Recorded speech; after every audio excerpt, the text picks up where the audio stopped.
എനിക്ക് പറ്റുമോ? ഇല്ല. അപ്പൊ ആ തരത്തിലുള്ള കാര്യങ്ങൾ നീ പഠിച്ചുപോ എന്നാണ് ചോദിച്ചത്. അപ്പൊ ഇവനിതൊന്നും പറ്റില്ല, വേഗം പോയിക്കോളൂ ഗുരുവിന്റെ. അപ്പൊ എങ്ങനെയാണ് നമ്മൾ ചില കാര്യങ്ങൾ കുട്ടികളിലേക്ക് എത്തിക്കേണ്ടത്? അത് എവിടെ നിന്ന് തുടങ്ങണം? ആദ്യം കുടുംബത്തിൽ നിന്ന് തുടങ്ങണം. അതിലെനിക്ക് ഏറ്റവും കൂടുതൽ പറയാനുള്ളത്, നമ്മൾ പറയും A+ ഒക്കെ കിട്ടണം, ഡോക്ടർ ആക്കിക്കോളൂ, എഞ്ചിനീയർ ആയിക്കോളൂ. പക്ഷേ നിങ്ങളായിരിക്കും അവരുടെ റോൾ മോഡൽ എന്നതിലേക്ക് വരണം. എങ്ങനെയാണ് നമ്മളൊരു റോൾ മോഡൽ ആവുക? നിനക്ക് ആരായി മാറണം? എനിക്ക് എന്റെ അമ്മയെ പോലെയായി മാറണം എന്ന് പറയാൻ എനിക്ക് കഴിയണം. അതെങ്ങനെ കഴിയുക? നമ്മളുടെ ഇടപെടൽ അല്ലെ. എനിക്ക് എന്റെ അച്ഛനെ പോലെ ആവണം. ഞാൻ എല്ലാം പഠിപ്പിച്ചു കുട്ടിയെ. ഞാനൊന്ന് വീണ് കിടക്കുമ്പോ കുട്ടി ഒന്നും നോക്കുന്നില്ല, എന്നെ തിരിഞ്ഞു നോക്കുന്നില്ല. എന്റെ രക്ഷിതാക്കൾ അവിടെ ഉണ്ട്, അവരോട് ഈ കുട്ടി മിണ്ടുന്നില്ല. ആരായിരിക്കും അതിന്റെ ഉത്തരവാദികള്? നമ്മളായിരിക്കും അല്ലെ. നമ്മളാണ് എന്നുള്ളത്. അപ്പൊ നമ്മൾ നമ്മുടെ രക്ഷിതാക്കളോട് കാണിക്കുന്ന കാര്യങ്ങൾ ഈ കുട്ടി കൃത്യമായി വാച്ച് ചെയ്യുന്നുണ്ട്. നമ്മൾ അവരോടുള്ള ഇടപെടൽ, അവരോടുള്ള സംസാരം, അവരോട് കാണിക്കുന്ന ബഹുമാനം, മുതിർന്നവരോടുള്ള നമ്മളുടെ ഇടപെടൽ, ഇതെല്ലാം കുട്ടി വാച്ച് ചെയ്യുന്നുണ്ട്. ആ തരത്തിൽ ഒരു റോൾ മോഡലായി മാറാൻ നമുക്ക് സാധിക്കുക എന്നുള്ളതാണ് ഒന്നാമതായിട്ട് ഈ പാരന്റിങ്ങിനെ കുറിച്ച് പറയാനുള്ളത്. വളരെ സിമ്പിൾ ആയിട്ട് നമുക്ക് തോന്നും പാരന്റിങ് എന്ന് പറയുമ്പോൾ, പക്ഷെ അത് കുറിച്ചൊരു കാര്യം കൂടിയാണ്. കാരണം എപ്പോഴാണ് നമ്മൾ നമ്മളുടെ കുഞ്ഞുങ്ങളെ സ്നേഹിച്ചു തുടങ്ങിയത്, ഇഷ്ടപ്പെട്ടു തുടങ്ങിയത്? എപ്പോഴാ?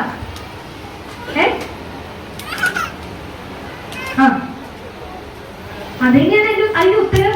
അതായത് നമ്മള് ഒരു കുഞ്ഞിന് വേണ്ടി ആഗ്രഹിക്കുമ്പോ തൊട്ട് നമ്മൾ നമ്മളുടെ കുട്ടിയെ സ്നേഹിക്കുന്നില്ലേ? ഇല്ലേ? അതെങ്ങനെയാണ് ചോദ്യത്തിന്റെ ഉത്തരം. ഉത്തരം പറഞ്ഞാൽ മതി.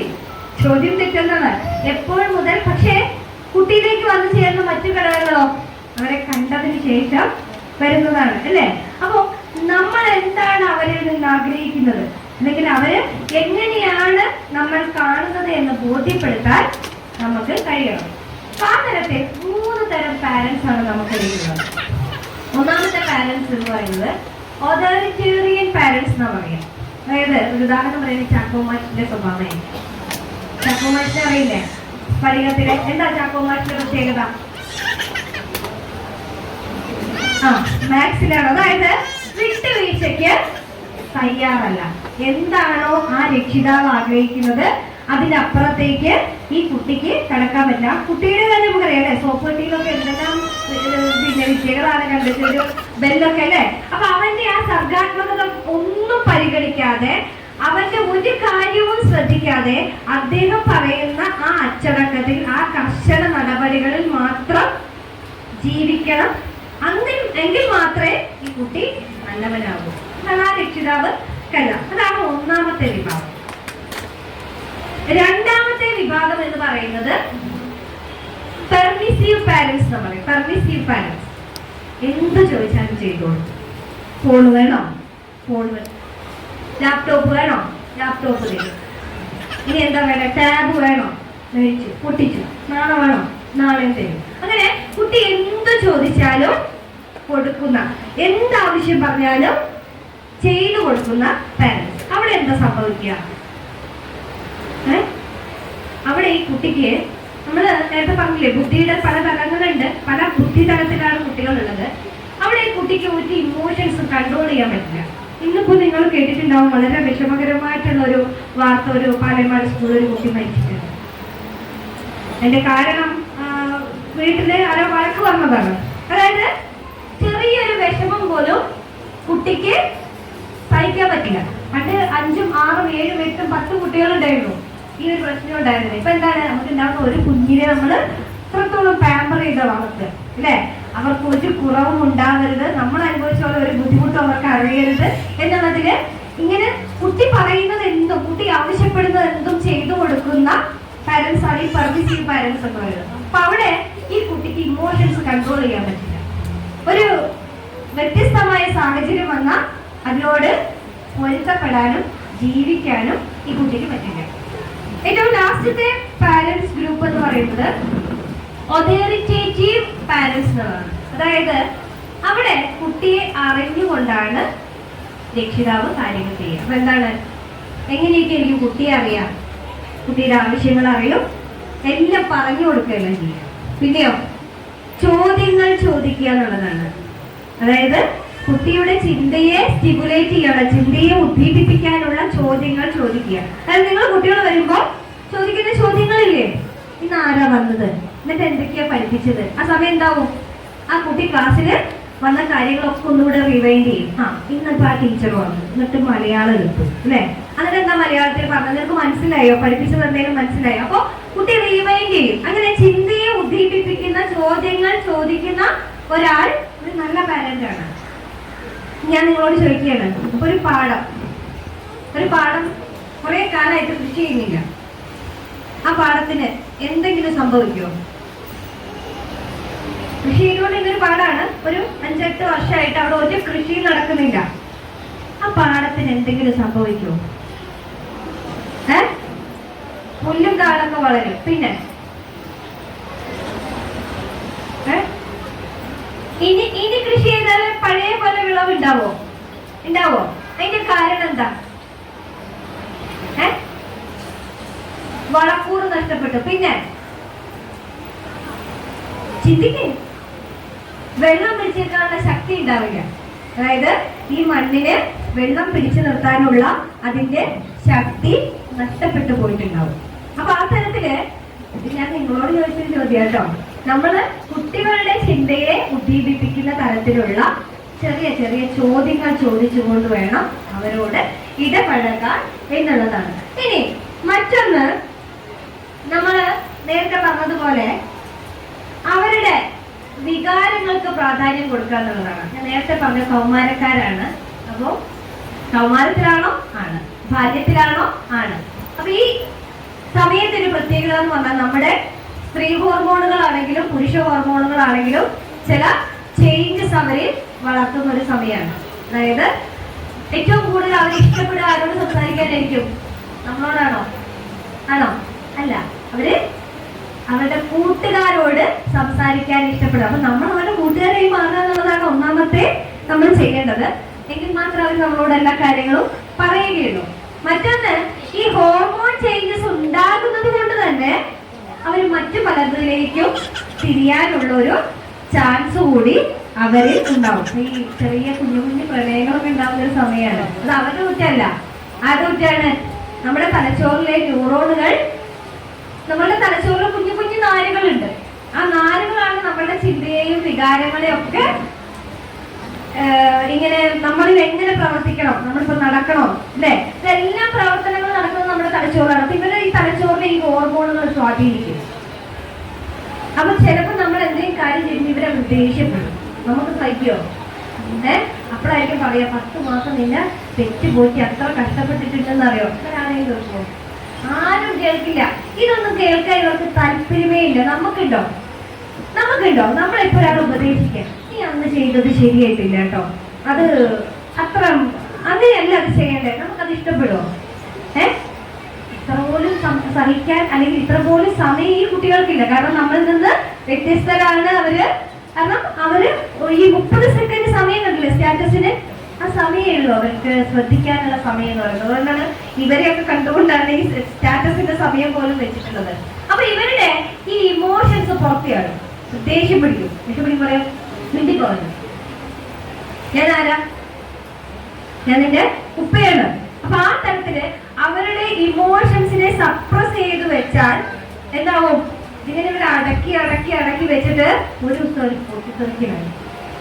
അപ്പൊ അങ്ങനെയല്ലാതെ ദേഷ്യം തോന്നിയാൽ ദേഷ്യം പ്രകടിപ്പിക്കട്ടെ, കരച്ചിൽ വന്നാൽ കരയട്ടെ. ആൺകുട്ടികളും പെൺകുട്ടികളും കരച്ചിൽ വന്നാൽ കരയണം, സന്തോഷം വന്നാൽ സന്തോഷിക്കണം. ആ തരത്തിലേക്ക് അവന്റെ ഇമോഷൻസ് പ്രകടിപ്പിക്കാൻ നമ്മൾ ഒരു അവസരം കൂടി കൊടുക്കേണ്ടതാണ്. ബോറടിക്കണ്ട, ഇല്ല എന്തെങ്കിലും പറഞ്ഞാൽ മതി, ഞാൻ ഈ തുടരും. ഓക്കെ, അത് മനസ്സിലായോ? അതാണ് അടുത്ത ഒരു കാര്യം എന്ന് പറയുന്നത്. മറ്റൊന്ന്, ഞാൻ നേരത്തെ പറഞ്ഞല്ലോ, നമ്മള് വളർന്നപ്പം ഞാനൊക്കെ പോകുമ്പോൾ ഒരു 10 പുസ്തകങ്ങൾ നോട്ട് ബുക്ക് വേണമെങ്കിൽ 2 ഉണ്ടാവുള്ളൂ അന്നത്തെ ഒരു സമയത്ത്. അപ്പൊ ഒരു ബുക്കിന്റെ പുറകിലൊക്കെ എനിക്ക് എഴുതുക. അപ്പൊ അങ്ങനെ വളർന്ന് നമ്മൾ എന്താ വിചാരിക്കുക, നമ്മളുടെ കുട്ടിക്ക് അങ്ങനെ ഒരു ഗതികേട് ഉണ്ടാവുന്നുണ്ട് അല്ലേ? അപ്പൊ നല്ല ബുക്ക്. ഈ ചേട്ടൻ ഉറങ്ങുവാണോ? ദൈവമേ, നല്ല ബുക്ക്, പിന്നെ നല്ല പേന, നല്ല പെൻസില്, അത് ഇന്ന് കൊണ്ടേ കളഞ്ഞാൽ നമ്മൾ നാളെ വാങ്ങിക്കൊടുക്കും അല്ലേ? വേറെ വഴിയില്ല. കാരണം സ്കൂളിൽ പോയി ബാക്കി കുട്ടികളൊക്കെ കൊണ്ടുവരും. ഇവിടെ നമ്മൾ ചെയ്യുന്നത് ശരിയാണോ തെറ്റാണോ? വലിയ ഈ 1ാം ക്ലാസ്സിൽ വരുന്ന പിള്ളേരെ കയ്യിലൊക്കെ ഇത്ര വലിയ കോളേജ് നോട്ട് ബുക്കാണ്. എന്നിട്ട് ഇവര് ഇത് എഴുതി വരുന്നൊരു വരവ് കാണണം. കുഞ്ഞു നോട്ട് ബുക്ക് പോരെ 100 പേജിന്റെ? ഇല്ല, അത് തീരുമ്പടുത്ത് വാങ്ങി കൊടുത്താൽ പോരെ? ഇവിടെ ആരെയാണ് കാണിക്കേണ്ടത്? നമ്മൾ ഈ ചെയ്യുന്നത് ഇത് തീരുമ്പോ കിട്ടും എന്നുള്ള ബോധ്യം ഇവർക്ക് വരും. ഇത് ആവശ്യമുള്ളതാണോ, ഇത് അത്യാവശ്യമുള്ളതാണോ എന്ന് കൃത്യമായി പറഞ്ഞു കൊടുക്കാൻ നമുക്ക് സാധിക്കണം. ഈ പെൻസിൽ കളഞ്ഞു, നാളെ ഈ പെൻസിൽ ഇല്ലാതെ പോയാൽ മതി. കാരണം ഈ പെൻസിലിന് ഈ വിലയുണ്ട് അല്ലേ? ഈ വില മനസ്സിലാക്കി കൊടുക്കാൻ നമുക്ക് കഴിയണം. അതായത് നമ്മുടെ വരുമാനം എത്രയാണ്, നമ്മുടെ ചെലവ് എത്രയാണെന്ന് ഈ കുട്ടിയോട് പറയാൻ നമുക്ക് സാധിക്കണം. ഇത് നമ്മൾ പറയുന്ന സംസാരങ്ങൾക്കിടയിൽ ഇവ വന്ന് നമ്മൾ ഇപ്പൊ നീ ചെലവിട്ടല്ലേ പൊയ്ക്കോ, അങ്ങനെയല്ല പറയേണ്ടത്. അവരുടെ അഭിപ്രായം ചോദിക്കണം. നമുക്ക് സാമ്പത്തികമായിട്ട് നല്ല ബുദ്ധിമുട്ട്, എന്താ ചെയ്യുക എന്ന് ഈ കുട്ടിയോട് ചോദിക്കുമ്പോൾ കുട്ടിയെ പരിഗണിക്കുന്നുണ്ട് എന്ന് കുട്ടിക്ക് മനസ്സിലാവുകയാണ്. നമ്മളും അങ്ങനെ തന്നെയല്ലേ? ഇത്ര പ്രായം കഴിഞ്ഞാലും പരിഗണന എന്ന് പറയുന്നത് നമുക്ക് ആഗ്രഹമുള്ള ഒരു കാര്യമല്ലേ അല്ലേ? ഇനിയിപ്പോ നമ്മളിപ്പോ ഒരു നല്ല ബിരിയാണി വെച്ചു കൊടുത്തു, എന്നിട്ട് അദ്ദേഹം വന്ന് എല്ലാം കഴിച്ച് ഒന്നും മിണ്ടാതെ പോയി, പിന്നെ മേലായൊക്കെ ഉണ്ടാക്കി കൊടുക്കുമോ? സമയം ഇത്തിരി ഉപ്പ് കൂടിയാലും ഇത്തിരി എരിവ് കൂടിയാലും എന്താണ്, കുഴപ്പമൊന്നുമില്ല, നന്നായിട്ടുണ്ടെന്ന് പറഞ്ഞാൽ നമുക്കൊരു സന്തോഷമാണ്. ഇത് തന്നെയാണ് കുട്ടിയുടെ കാര്യത്തിൽ. അവനെ പരിഗണിക്കുന്നുണ്ട്, അവന്റെ അഭിപ്രായങ്ങൾ നമ്മൾ കേൾക്കുന്നുണ്ട് എന്ന് പറഞ്ഞാല് ആ കുട്ടി അത്രത്തോളം സന്തോഷിക്കുകയാണ്. ആ തലത്തിൽ കുട്ടിയെ കൂടി നിങ്ങളുടെ സംസാരങ്ങളിൽ അവന് പറ്റുന്ന കാര്യങ്ങളിൽ അവന്റെ ഒപ്പീനിയൻസ് ആരാഞ്ഞുകൊണ്ട് അവന്റെ ജീവിതത്തിലേക്ക് നടത്തുക എന്നുള്ളത്. മറ്റൊന്ന്, നമുക്ക് പറഞ്ഞു കേട്ടിട്ടില്ല, ഈ കുട്ടികളൊന്നും നമ്മുടെ കുട്ടികളല്ല. കുട്ടികളൊന്നും നമ്മുടെ കുട്ടികളല്ല, അവര് നമ്മളിലേക്ക് എത്തിപ്പെട്ടവരാണ് അല്ലെ? അവര് ഏറ്റവും നന്നായി അവരുടെ സ്വപ്നങ്ങൾക്ക് ചിറക് നൽകേണ്ടവരാണ് നമ്മൾ. അതായത് അവര് നന്നായി നോക്കി അവർക്ക് വേണ്ട കാര്യങ്ങളൊക്കെ ചെയ്തു കൊടുത്ത് ഒന്നും പ്രതീക്ഷിക്കണ്ട. അതായത് ഇവര് പഠിച്ച് വലിയ ആളായിട്ട് നമ്മളെ നോക്കേണ്ടവരാണെന്ന് പ്രതീക്ഷിക്കണ്ട. കാരണം എന്താണ്, അവരുടെ സ്വപ്നങ്ങൾ ചിറക് വെച്ച് അവർക്ക് ജീവിക്കാനുള്ളതാണ്. നിങ്ങൾക്ക് നിങ്ങളുടെ സ്വപ്നങ്ങളുണ്ട്, അതിന് ചിറക് വെച്ച് നിങ്ങളുടെ വീട്ടുകാർ തന്നിട്ടുണ്ട്. ആ ചിറക് ഉപയോഗിച്ച് പറന്നു പോകേണ്ടത് നമ്മളാണ് അല്ലേ? നമ്മളുടെ സ്വപ്നങ്ങളും നമ്മളുടെ അതിരുകളും ഒക്കെ ഭേദിച്ച് പോകേണ്ടത് നമ്മളാണ്. അപ്പൊ അവരുടെ ചിറകുകളായി മാറാനാണ് നമ്മൾ സാധിക്കണം. അപ്പൊ നമ്മൾ വീട്ടിലിരുന്ന് ചിലപ്പം ചില സംസാരങ്ങളൊക്കെ ഉണ്ടാവും, അടുത്ത വീട്ടിലെ കാര്യങ്ങളൊക്കെ പറയുന്നുണ്ടാവും. ചിലപ്പോൾ കുറ്റപ്പെടുത്തലുകളായിരിക്കും. ഇതൊക്കെ ഇവർ കേൾക്കും. നമ്മൾ കേൾക്കുന്നതൊന്നും കേൾക്കുന്നില്ലാന്ന് ഇതൊക്കെ ഇവർ നന്നായിട്ട് കേൾക്കുന്നുണ്ടാവും നമ്മൾ പറയുന്നതൊക്കെ. അപ്പൊ അങ്ങനെ മറ്റൊരാളെ കുറ്റപ്പെടുത്തുന്നത് കേൾക്കാതെ പോസിറ്റീവായിട്ടുള്ള കാര്യങ്ങളായിരിക്കും ഈ കുട്ടികളെ ഈ സമയത്ത്, അതായത് ഈ കൗമാരത്തിലേക്ക് എത്തുന്ന ഈ സമയത്ത് കുട്ടിക്ക് ഏറ്റവും കൂടുതൽ ആവശ്യമെന്നുള്ളതാണ്. അപ്പൊ ആ കാര്യങ്ങൾ കൂടി. മറ്റൊന്ന്, സ്നേഹ അന്തരീക്ഷമാണ്. എത്ര പ്രായമായാലും നമ്മളുടെ അച്ഛൻ്റെ അമ്മയുടെ അടുത്തൊക്കെ എന്തായിരിക്കും, കുട്ടികളായിരിക്കും. ഞാൻ എൻ്റെ വീട്ടിലേക്ക് പോകുമ്പോൾ സ്റ്റെപ്പ് കയറുമ്പോൾ എനിക്ക് തളർച്ചയാണ്. സ്റ്റെപ്പ് അങ്ങനെ കയറുമ്പോൾ സാധാരണ വിചാരിക്കും ശരിക്കും എനിക്കിതിനൊരു തളർച്ചയുണ്ട്. ആ കയറുമ്പോൾ തൊട്ടേ തളർച്ച. കാരണം എന്താണ്, അവിടെ എൻ്റെ അമ്മയുണ്ട് അല്ലേ? ചിലപ്പോൾ പറയുന്നുണ്ട് എൻ്റെ അമ്മ ഉണ്ടാക്കി തന്നതിൻ്റെ അത്ര രുചിയൊന്നും നീ ഉണ്ടാക്കി ഒന്നിനുമില്ല. അപ്പോ എത്ര പ്രായമായാലും അച്ഛനും അമ്മയും എന്ന് പറയുന്നത് നമുക്ക് ഒരു ഒട്ടി നിൽക്കാനുള്ള ഒരിടാണ്. അങ്ങനെ അവര് നമ്മളോടൊപ്പം നിൽക്കുന്നുണ്ടോ, നമുക്ക് ഉമ്മ തരുന്നുണ്ടോ, നമ്മളൊന്ന് അവരെ കെട്ടിപ്പിടിക്കുന്നുണ്ടോ? എത്ര പ്രായമായാലും നമ്മളോടൊപ്പം ചേർന്ന് നിൽക്കാൻ അവർ ആഗ്രഹിക്കും. അപ്പം +2 എൻ്റെ മോൻ പഠിക്കുന്നത്. എല്ലാ ദിവസവും ഒരു ഉമ്മയൊക്കെ തന്നിട്ടേ പോകുള്ളൂ, കെട്ടിപ്പിടിക്കും, ഉമ്മ ഒക്കെ ചെയ്തിട്ടേ പോകുള്ളൂ. കാരണം ചില ദിവസം പരീക്ഷിക്കുമ്പോൾ പഠിച്ചിട്ട് മനസ്സിലാവുന്നുണ്ട്. അപ്പൊ വന്ന് കെട്ടിപ്പിടിച്ചത് എനിക്കതൊന്നും മനസ്സിലാവുന്നില്ല. അവരുടെ ആ സങ്കടം പറയാനുള്ള ഒരു ഇടം കൂടിയാണ് നമ്മൾ. അപ്പൊ നമ്മൾ എന്താ പറയണ്ടേ, അതൊക്കെ ശരിയാകും, അല്ലെങ്കിൽ അത് പഠിച്ചു നോക്കുക, അവര് മാക്സിമത്തിലേക്ക് ചെയ്യുക, പരമാവധി എന്താണോ അത് ചെയ്യുക. കാരണം ഈ കുട്ടികളുടെ IQ-ന്റെ അപ്പുറത്തേക്ക് ഈ കുട്ടികളോട് പഠിക്കാൻ പറഞ്ഞാൽ പഠിക്കുമോ? കാരണം അവന്റെ IQ ലെവൽ അത്രത്തോളമാണുള്ളത്. അതിനപ്പുറത്തേക്ക് പഠിക്കാൻ വന്ന അവനെ കൊണ്ട് സാധിക്കില്ല എന്നുള്ളതാണ്. അപ്പൊ അവരെ ഒന്ന് ചേർത്ത് പിടിക്കുക. പ്ലസ് ടുവിലെ കുട്ടികൾക്ക് വരെ ഇഷ്ടമുള്ള പാട്ട് കുഞ്ഞു പിള്ളേരെ പാട്ടാണ്. കാക്കമാരെ വന്നത് മാനത്ത് പറക്കണം, കാക്കനെ പിടിച്ചിട്ട് മറിയില്ലേ. അപ്പൊ അത്രത്തോളം അവര് ഓരോ സമയവും നമ്മളോട് ചേർന്ന് നിൽക്കാൻ ആഗ്രഹിക്കുന്നവരാണ്. ആ തരത്തിൽ ഒരു സ്നേഹ അന്തരീക്ഷം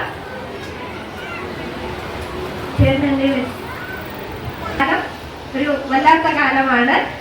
അതിന് ഒരു അമ്മ ഒരു കൗൺസിലിങ്ങിന് വന്നിട്ട് പറഞ്ഞു, കുട്ടി ഒന്നും മിണ്ടുന്നില്ല, പതിയെ പതിയെ സംസാരമൊക്കെ നിൽക്കുന്നു, പക്ഷെ എന്താ പ്രശ്നം ചോദിച്ചിട്ട് ഇവനൊന്നും മിണ്ടുന്നില്ല. ഈ സാധാരണ ഈ ലഹരിയൊക്കെ ഉള്ള സമയമാണല്ലോ. ഈ അമ്മ ഇവന്റെ റൂം മൊത്തം നടന്ന് പരിശോധിച്ചു, ഒന്നും കാണാനില്ല. അതായത് പ്രത്യേകിച്ച് ഒന്നും കാണാനില്ല. പക്ഷെ ഈ കുട്ടി മിണ്ടുന്നില്ല. കുട്ടി പതിയെ പതിയെ എല്ലാവരിൽ നിന്ന് അകന്ന് ഇങ്ങനെ ഒരു ഒറ്റയ്ക്ക് ഇരിക്കുന്ന തരത്തിലേക്ക് കുട്ടി മാറുന്നു. അങ്ങനെ അപ്പൊ ഈ കൗൺസിലർ പറഞ്ഞു, നിങ്ങൾ ഒന്നുകൂടെ സെർച്ച് ചെയ്യൂ, എന്തെങ്കിലും കിട്ടും. അവിടെ വന്ന് കിട്ടിയത് ഒരു വെളുത്ത പേപ്പർ, അതായത് നമ്മുടെ ഈ കേക്കൊക്കെ പൊതിയില്ലേ, കേക്ക് പൊതിയുന്ന ആ പേപ്പറില്ലേ, അതിന്റെ തരത്തിലുള്ള ഒരു ചെറിയ പേപ്പർ. അപ്പൊ എന്താണ്, ഈ കുട്ടിക്ക് അതിൽ ചില സാധനങ്ങൾ കൂട്ടുകാർ നൽകിയിരുന്നു. ഇപ്പോഴത്തെ കാര്യങ്ങൾ അറിയാമല്ലോ നമുക്ക്, ലഹരിയുടെ സ്മെല്ലൊന്നും ഉണ്ടാവില്ല, ആർക്കും മനസ്സിലാവുകയില്ല. ഒരു പ്രാവശ്യം ഉപയോഗിച്ചാല് പിന്നീട് ആരും ഉപയോഗിച്ചു പോകുന്ന തരത്തിലുള്ള സാധനങ്ങൾ മിഠായി രൂപത്തിലൊക്കെ കുട്ടികളുടെ കയ്യിലെത്താം. അത് പറയണമെങ്കിൽ ആരാവണം, നമ്മൾ അവരുടെ കൂട്ടുകാരാവണം. ലഹരി എന്താണ്, കരട് പങ്കിടാൻ വയ്യന്റെ പ്രണയമേ പകുതിയും കൊണ്ടുപോയി ലഹരിയുടെ പക്ഷികൾ എന്ന് പറയുന്ന പോലെ ഈ കാലത്ത് അത് പറഞ്ഞു കൊടുക്കാൻ നമുക്ക് സാധിക്കണം. അവിടെ നമ്മൾ ഒരു ചിലക്ക് വെച്ചിട്ട് ഇവരോട് പറഞ്ഞു തരില്ലല്ലോ, ഇല്ലല്ലോ. അല്ലെങ്കിൽ നമ്മൾ വേറെ എന്തെങ്കിലും ഉപയോഗിച്ചിട്ട് ഇവരോട് പറഞ്ഞിട്ട് കാര്യമില്ലല്ലോ. അപ്പൊ എല്ലാവർക്കും നമ്മൾ മാതൃകയായി മാറുകയും വേണം. അതോടൊപ്പം ചെയ്യേണ്ട കാര്യങ്ങൾ, നോ പറയേണ്ടടുത്ത് നോ പറയാനും, ഇതെനിക്ക് വേണ്ട എന്ന് പറയാനും, വേറൊരാളെ പുതിയൊരു സൗഹൃദം വന്നാൽ അവരെ നമ്മളോട് പറയാനുമുള്ള ഒരു ധൈര്യം ഈ കുട്ടികൾക്ക് നിങ്ങൾ ഉണ്ടാക്കി കൊടുക്കണം. അതോടൊപ്പം ഇന്ന് കണ്ട ഒരു ചെറിയ കഥ കൂടി പറഞ്ഞ് ഞാൻ നിർത്താം. കാരണം എനിക്ക് ആകെ ഒരു ഡിസ്റ്റർബൻസ്, നിങ്ങൾ ഇങ്ങനെ ഇരിക്കുമ്പോൾ ഇത് വേഗം പറഞ്ഞ് തീർത്തിട്ട് ഒന്ന് പോകണമല്ലോ എന്നുള്ളതായി പോയി. ഓക്കെ, അപ്പോ ഒരു അന്താരാഷ്ട്ര ഓട്ട മത്സരം ചിലപ്പോൾ നിങ്ങളത് വായിച്ചിട്ടുണ്ടോ? ഇന്ന് ഞാൻ രാവിലെ വരുമ്പോൾ വായിച്ചതാണ്. ഓട്ട മത്സരത്തിൽ പങ്കെടുത്ത് മുന്നോട്ട് വരുന്ന രണ്ടാളുകളിൽ ഒന്നൊരു കെനിയക്കാരനായ ഒരു അത്ലറ്റും അതുപോലെ തന്നെ ഒന്നൊരു സ്പാനിഷ് അത്ലറ്റുമാണ്. വായിച്ചിരുന്ന ആരെങ്കിലും? ഇല്ല. ഓക്കെ, ഈ കെനിയയുടെ അത്ലറ്റിന്റെ പേര് ആബെൽ, അതുപോലെ സ്പാനിഷ്കാരനായ അത്ലറ്റിന്റെ പേര് ഫെർണാണ്ടസ്, എന്തോ അതിന് മുമ്പ് ഒരു പേരും കൂടി ഇല്ല. അദ്ദേഹം ഇവർ രണ്ടും ഓടി വരുമ്പോൾ ഈ കെനിയക്കാരനാണ് മുന്നിൽ പോകുന്നത്. ഏകദേശം അദ്ദേഹം ഫിനിഷിംഗ് ലൈനിൽ എത്താനായി. ഇദ്ദേഹത്തിന് അവിടെ എത്തി ഈ ലൈനിൽ ഒരു ആശയക്കുഴപ്പം എത്തിയെന്ന് പറഞ്ഞ് ഇദ്ദേഹം ഈ കെനിയക്കാരൻ ഓട്ടം നിർത്തി.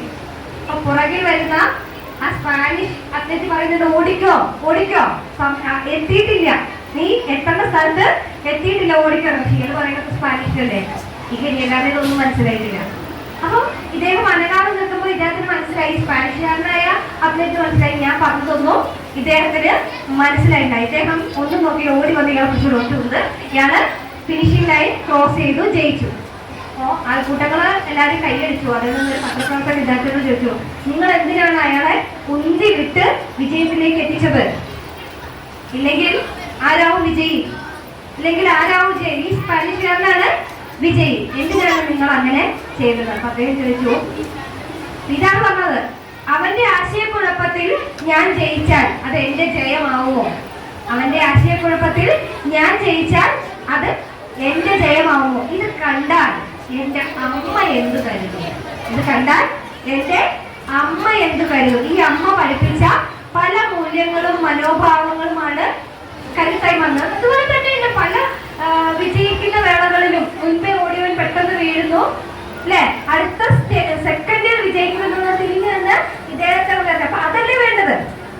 അതല്ലേ ഒരു കുട്ടി ഒരു മാതൃകയാവാൻ നമുക്ക് കഴിയണം എന്നുള്ളതാണ്. പിന്നെ ഈ അച്ഛന്മാരെ അപേക്ഷിച്ച് നമുക്കൊരു പ്രത്യേക പവറും കൂടെ ഉണ്ട്. അത് ഇവരുള്ളപ്പോൾ തന്നെ പറയാം. കാരണം നമുക്ക് കുറച്ചുകൂടെ സമയം ഉണ്ടാവും ഇങ്ങനെ കാര്യങ്ങൾ നോക്കാൻ. അതിന്റെ കാരണം എന്താ വെച്ചാൽ, ഞാൻ നേരത്തെ പറഞ്ഞ ബ്രെയിൻ ഇതാണ്.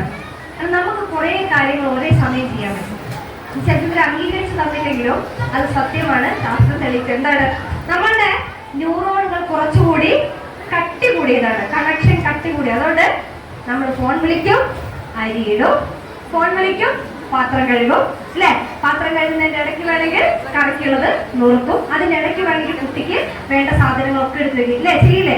ഇനി ഇവരുടെ കാര്യം നോക്കുന്നത്, ഒരു പത്രം വായിക്കുമ്പോൾ നമ്മൾ എന്തെങ്കിലും പറഞ്ഞു നോക്കുക, ഒന്നും കേൾക്കില്ല, ഒന്നും പറ്റില്ല. കാരണം ഒരേ സമയം ഒരു കാര്യത്തിൽ ശ്രദ്ധിക്കുക എന്നുള്ളതാണ്. അപ്പോ കുറച്ചുകൂടി ഈ കുട്ടിയെ നിരീക്ഷിക്കാനും ഈ കുട്ടിയുടെ ആവശ്യങ്ങളും ഇഷ്ടാനിഷ്ടങ്ങളും ഒക്കെ മനസ്സിലാക്കാൻ ഒരു അമ്മയ്ക്ക് കഴിയും. ഒരു പക്ഷിയോട് ചോദിക്കുന്ന ഒരു കഥയുണ്ട്, നിനക്ക് വലുതാകുമ്പോൾ ആരാകണം, നീ എന്താകണം? അപ്പൊ പക്ഷി ഇതാ പറഞ്ഞത്, കുഞ്ഞു കുഞ്ഞു പക്ഷി മെല്ലെ മെല്ലെ പറഞ്ഞു, എന്റെ അമ്മയെ പോലെ ഞാനും പറക്കുമെന്ന്, എന്റെ അമ്മയെ പോലെ ഞാനും പറക്കുമെന്ന്. എന്താണ്?